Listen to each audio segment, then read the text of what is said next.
You gotta be kidding me. Monday, getting chopped up. A red day Monday. Starting the week off with a red day here. It's part of the trading action. Gonna show you guys some trades and talk about what went down today here on the live stream and why I'm red.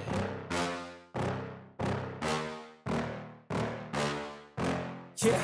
What's going on, guys? You know, it's so easy for me to try to make it seem like, oh, you know, I don't ever have red days, that I don't want to talk about the red days. But I think personally for me, like, I need to talk about these red days because it's a part of the growth, and I need to analyze, like, what am I doing? Like, what did I do wrong that I went from being up? I was up like $270 this morning to $270, Patrick, and now I'm down $248. Like, how did I get to that point? And one thing that I noticed right away when I look at my P&L is my trading, right? If you look at my P&L here on the day, you can tell right away what is the big red flag. Like, what is the one thing on this bar right here on the P&L? If you're watching this video, I want you guys to think about that. I want you to look at it and say, all right, he made $248. What did he do wrong? My average buy and sell was 12,066. My average sell was 12,065. So I literally, you know, like that's literally less than like 2 points. So what did I do wrong? You know, like, I didn't take a major loss. I didn't have any big, huge losses. I didn't have any big winners. But what did I do wrong? If you guys have not figured it out yet, you can basically tell right away 65 buys and sells. So basically that's 65 trades.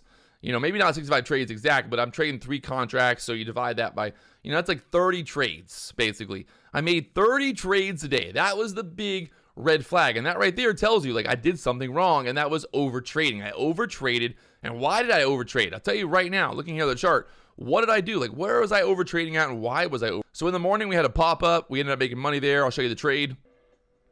Market pushing up here, 12,200, trying to push, getting stuck there, 12,200 right now, chopping around here. Got some buyers coming through here, trying to push up. I think we're going to squeeze up here. And we're squeezing up, we're squeezing up. Selling a little bit for profit, locking it in as we go here. And we're squeezing, trying to get above that 12,210 area now. Let's see if we can get it over 12,210. Market having a little bit of trouble there, so I'm going to lock in the profit. Maybe we fill the gap to the downside, to be honest, here on the chart. We got that small gap up this morning, so maybe we kind of fill that gap here. We'll just kind of watch, see what happens here, get back above that 12,200 level, and then look what happens in these areas. This is exactly, like, this is where it all starts falling apart, right? I ended up getting chopped up in this. You see this candle up, this candle down, this candle up, this candle up, down, this, you know, basically just chopping up like crazy right here. And what's even more interesting is you can see this trade right here. So the market really looking, I would say, bearish here, not holding that VWAP. So I think there's a good chance we sell here. Very good chance of selling down here. Getting short there. Let's see what happens. If we can break below this. Oh, push back up. 1280s already. Damn it. I'm going to watch this 80 here if we can't hold below 80s. Might have been a FOMO move there, Patrick. Good job FOMOing into that one. Bouncing back. Give it a second here. Give it a second. I'm going to jump out there, not liking that pushback up. God damn. That's why we wait for these candles to close, you idiots. I didn't even look at the candles. I ended up shorting this area, and I ended up getting chopped up. It went up, and then it went back down. So when I say chopped up, basically, you know, the market moves in a direction that I'm like, okay, you know, I'm going to get short, or I'm going to get long. But remember, these are 3-minute candles. There's 3 minutes of action inside of this candle pattern. So when this is happening, we just get basically these fake outs because maybe we get long at a point that is a valid long. We get long there, but all of a sudden the market drops and then we get out for a small loss. And then we're like, oh God, you know, and then it ends up doing it again. We're like, oh, we get in again. And we get, I think I might have made like 3 or 4 trades inside this movement right here alone. And like, why? Why would I do that, Patrick? Why would you do that when you know, the strategy is very simple. The strategy is so very simple. You look here at the 3-minute chart on TradingView. What do we talk about? Like, it's like you got to wait for these candles to close, right? Like, we had this pullback.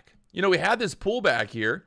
We had no candle close above that overall kind of downward trend that we were in. Not one candle close there. And then also, we really didn't get like a trend change in terms of like the break to the downside here. We had that support there. So really it's like, Patrick, like, don't touch this until we get out of this. Like, don't don't make a trade here. There's no point in making a trade here. There's 0 point in making a trade at this point, right? Like, it's just, there's no reason. Yeah, I could have got long, and I could have, shoulda, woulda, hindsight. That's the problem here. Is like looking at this chart now. If you're watching this video, you're looking at this chart and you're like, well, yeah, you could have got long, double bottom. But we don't know for sure it's gonna be a double bottom until it's a double bottom. In hindsight, it's fucking, yeah, I can sit here and be like, it's easy. It's, easy to see that there's a double bottom there. But in the moment, you're like, well, is it gonna crack? Look at this candle here. This candle right here, like, oh, it's gonna sell. We got this wick, it's gonna sell. And this next candle, oh, it's gonna sell. And then all of a sudden, shoo, back to the moon. So that was the break, that was the move that I should have been like, okay, now look, wait for these moves, Patrick. Like, that's what's so frustrating sometimes is, we get like in the moment, like we just kind of, we throw the rules out the window, and we're like, we start doing stupid things. And again, like, I want to make it clear that I never had I never had a huge loss today. Like, I never lost a lot of money. Like, there was not one trade where I was like, down more than $100, which seems, it's not that much. Like, you're just like, there wasn't a trade where I was like being stubborn and I was holding. It was just, these little trades, $30, $40, $50 losing on 3 contracts. It's like, okay, in the moment, you're like, that's fine. You think that's fine.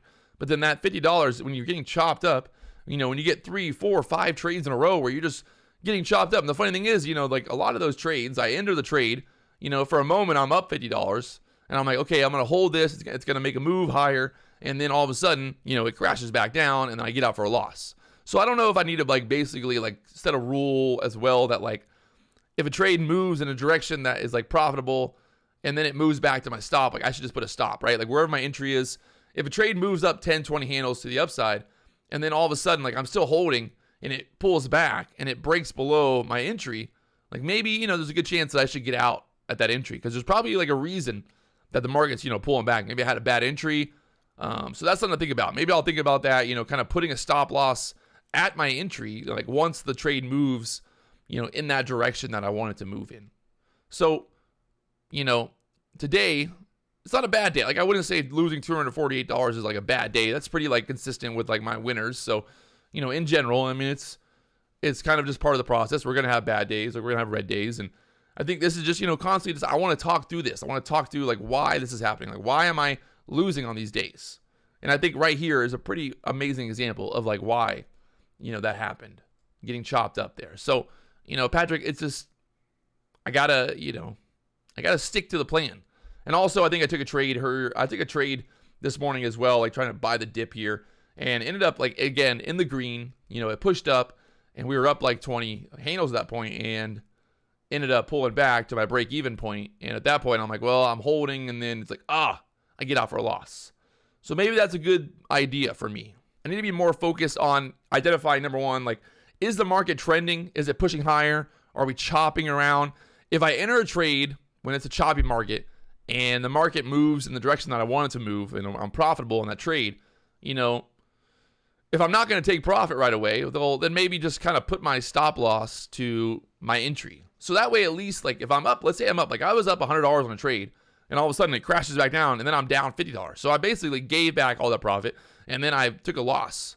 So, maybe I should start thinking about like, okay, look, like if you're, getting out for a loss after you were like in a profitable trade, then maybe, the market's just not kind of moving in the direction that you want it to move, but maybe, maybe I should kind of get stopped out at that point. So I'll kind of think about that. That's a good idea. Maybe I should start getting stopped out at break even once the trade, moves in my favor. Like if the trade moves up 10 points, 20 points in my favor, and I'm like, okay, I'm going to hold this because I think it's going to go higher.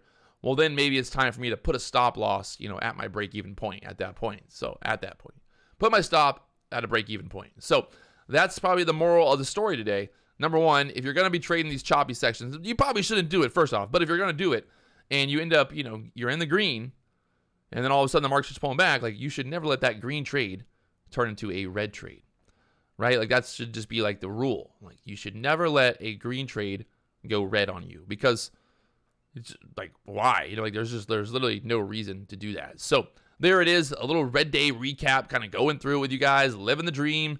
And well, now I'm off to the gym. I'm going to go work out and I'm going to remind myself while I'm pumping iron today, I'm like, okay, I'm going to be in that moment where I'm hurting and my body's painful. Like everything's hurting at that point. I'm like, all right, look, you idiot.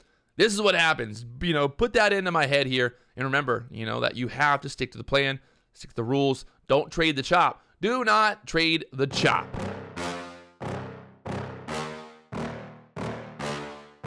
Yeah.